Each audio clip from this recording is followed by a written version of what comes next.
Hey, Trey here. As I've been telling you for the past 10 weeks, West Virginia Public Broadcasting and the Us and Them podcast have been collaborating with KCRW in Los Angeles on a series called Red State, Blue State. It's a conversation between the liberal, progressive blue bubble of Southern California and red Trump country in West Virginia. Now, something unusual happened last month. Congress passed an opioid law and did it with overwhelming bipartisan support in both chambers. I don't know about you, but that's pretty rare these days. It was a broad $8 billion bill, that's billion with a B, that expands access to health services and recovery centers. So it looks like addressing the opioid epidemic is one thing Democrats and Republicans can agree on. And that's the topic for this week's Red State, Blue State.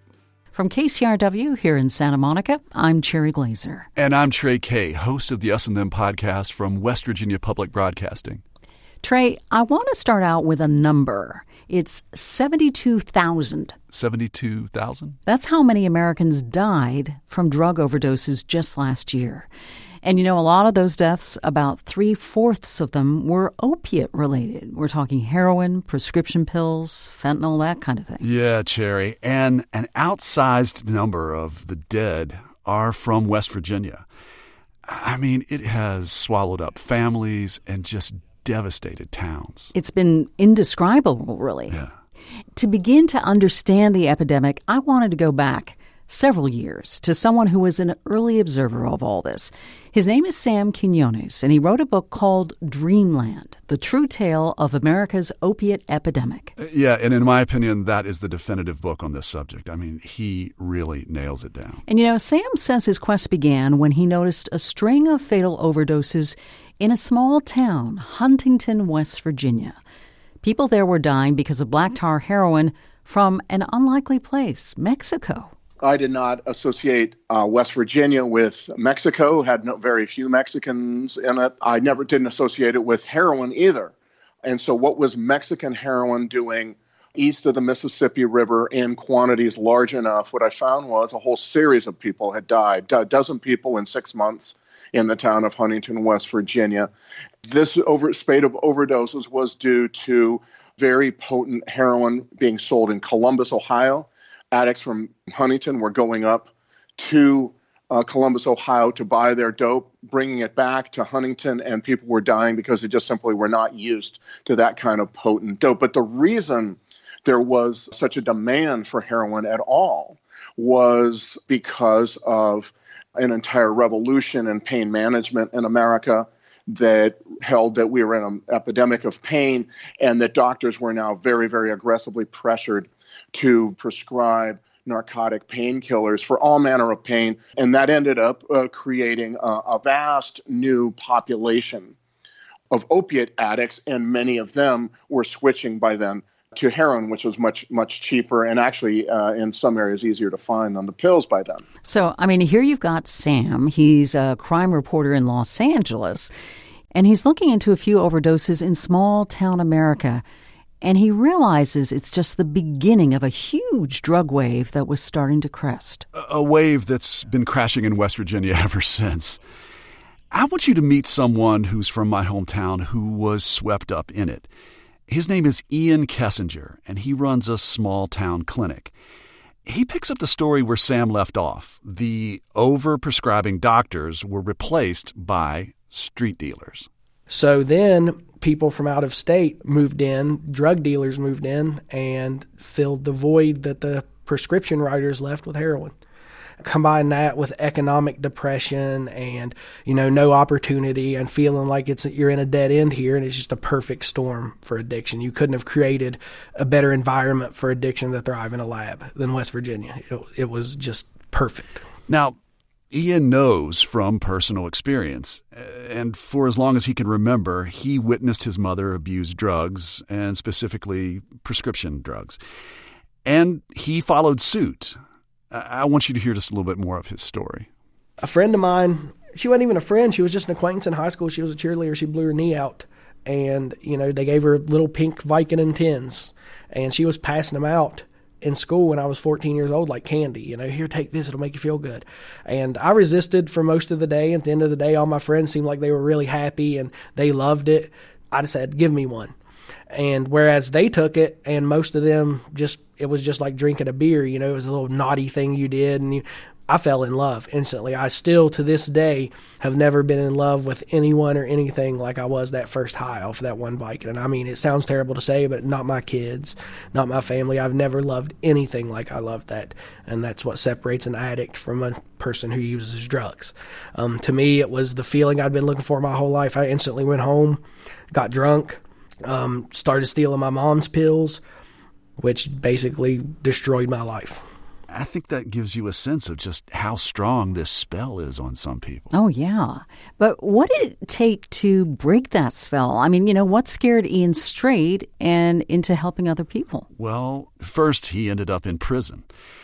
And then while he was locked up, he got a phone call that changed his life.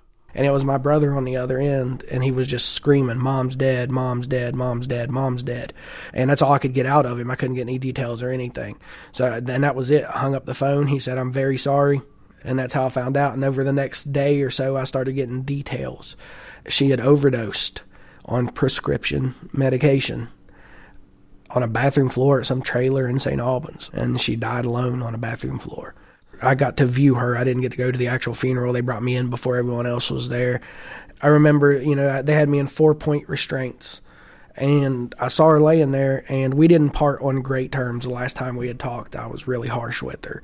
Basically called her a loser because she couldn't get a handle on her drug addiction while I'm in jail getting high, just that addict hypocrisy. So all I wanted to do was touch her hands. Like, I just wanted to reach out and touch her one more time, and I couldn't reach her. And I heard the officers over in the corner, and one of them laughed. It might have just been a coincidence, but I felt like they were laughing at me because I just wanted to touch her and my chains wouldn't reach. So, I go back and I made up my mind at that point, I can't live this way anymore. Like, that's my lowest moment. I'll never put myself in a position to be laughed at for being helpless. Wow. Yeah. That's just like a kick in the stomach. When I visited Ian, he gave me a tour of the converted nursing home that he runs as an inpatient recovery center. Thank you. How you feeling? You going back for Thanksgiving? Leaving in the morning? And he's climbed out of that low point in his life. You can stay the night. He's been in recovery for just about 7 years. And this clinic that he runs in Elkins helps other addicts kick their habit. Stay with your mom. Stay with the people who are going to yell at you if you make a dumb choice. Right now he houses 4 people, including this young man named Xander. If one of your buddies says, "Hey, let's go out into the woods," and you know what he's doing, probably just say, "Nah, I don't really want to go out in the woods." And if they go home for a visit, he gives them advice on how to stay sober. Hey, you got to face the consequences of a screen when you get back. You're going to be okay. You're going to be okay. Family, community, that comes up again and again with these people who are staring down this problem. And I think you could say that there is one common thread in this epidemic, that it hit Americans in places where their social fabric was frayed, where communities were hollowed out, where people were dealing with deep psychic, physical pain by turning inward. And if there's anything hopeful to come out of all this, it's that people are looking for ways to turn outward. That was the overall message I got from Sam Quinones, the author of the book we were talking about earlier, Dreamland. We got into this problem because we wanted an easy, magical answer to a very complicated problem of human pain, and that magical answer was pills. And now the great thing about what we're seeing in this epidemic is that the response to widespread addiction, to the most isolating of all drugs that human beings know, is for Americans to once again come together, to find some way of rebuilding community that may have been shredded in wealthy suburbs or in tough times in rural areas. It's a beautiful thing to watch, and it comes because they are very aware now that it's a problem. And this has allowed people to kind of form these groups, come together, be more of a community, begin rebuilding. So even though I know, Trey, that people in your neck of the woods are nowhere near feeling like they fixed the problem, there's still a lot of personal tragedy playing out. Right. It does sound like there are some signs of real progress. Yeah, and I think just the fact that the left and the right have come together on this legislation, well, that's pretty rare. A sign of real hope. Yeah. Thanks a lot, Trey. Hey, good talking to you, Chery. Music lifts us up and brings us together, even when we can't get together in person. Mountain Stage brings you live performances on the air, online, and in our podcast. They remind you how it feels to be in a live audience listening to live music. This is Larry Gross, host of Mountain Stage. Find a link to our stations and our podcast online at mountainstage.org.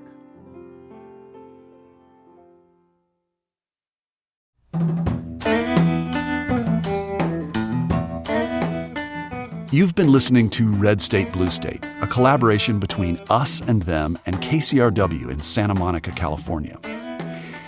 We want to hear from you. Have you been impacted by the opioid epidemic? Has it touched you or someone close to you? And what do you think should be society's response to this epidemic? Do you think it should be a law enforcement problem that requires tough love? Or is it a public health problem that requires tolerance, patience, and empathy? Could you let us hear from you? Go to wvpublic.org and search Red State, Blue State, or kcrw.com/Red State, Blue State. Now, we're going to take a bit of a hiatus from this Red State, Blue State collaboration, but we're definitely coming back, so keep an eye out for us. And you'll definitely know about it if you continue to subscribe to the Us and Them podcast. And thanks for listening.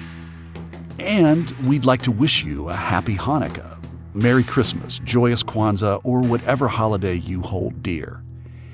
And for everyone, we'd like to wish you a happy and prosperous New Year. Support for this podcast comes from the Corporation for Public Broadcasting. From PRX.